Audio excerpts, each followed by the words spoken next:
राधे राधे। आज हम वैशाख महात्म का दूसरा और तीसरा अध्याय पढ़ेंगे। वैशाख महात्म्य दूसरा अध्याय।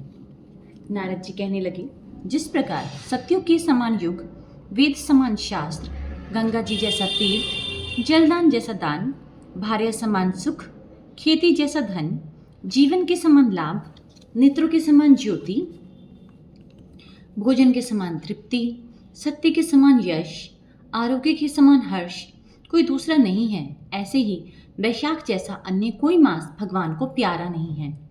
जो इस मास को व्यर्थ गंवा देते हैं वह धर्महीन शीघ्र ही पशु योनि पाते हैं। संसार में अनेक प्रकार के व्रत तपादि हैं जो अत्यंत कष्ट साध्य हैं और उनसे फिर जन्म लेना पड़ता है, परंतु वैशाख मास में केवल स्नान मात्र से मनुष्य मोक्ष को प्राप्त होता है।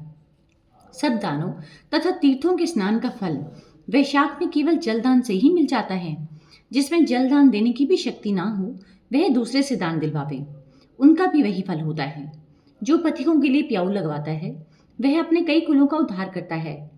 प्याऊ लगवाने से देवता, पितर तथा ऋषि अत्यंत प्रसन्नता को प्राप्त होते हैं। बल की इच्छा हो तो जलदान, पवन की इच्छा हो तो पंखा वैशाख मास में दान दे।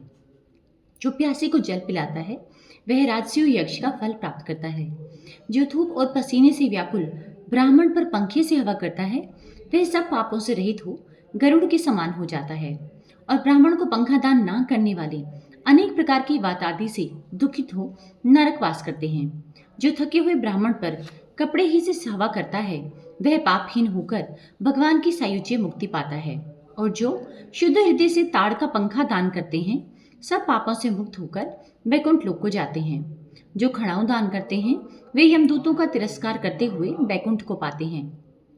जूते दान करने वाले को ना इस संसार में दुख होता है और ना ही नरक यातना भोगनी पड़ती है। ब्राह्मण की याचना करने पर खड़ाऊ दान करने वाला राजा होता है। जो मार्ग में आश्रम के लिए घर बनाता है उसका फल देवता भी वर्णन नहीं कर सकते। जो अतिथि ब्राह्मण को भोजन करावे उसके फल का भी कोई विस्तार नहीं। अन्नदान पाने वाला अपने माता पिता को भी भूलकर दान ही को अपना सर्वस्व मानता है। माता पिता तो केवल जन्म के दाता हैं, इसलिए विद्वान लोग अन्न देने वाले को ही पिता कहते हैं। राधे राधे।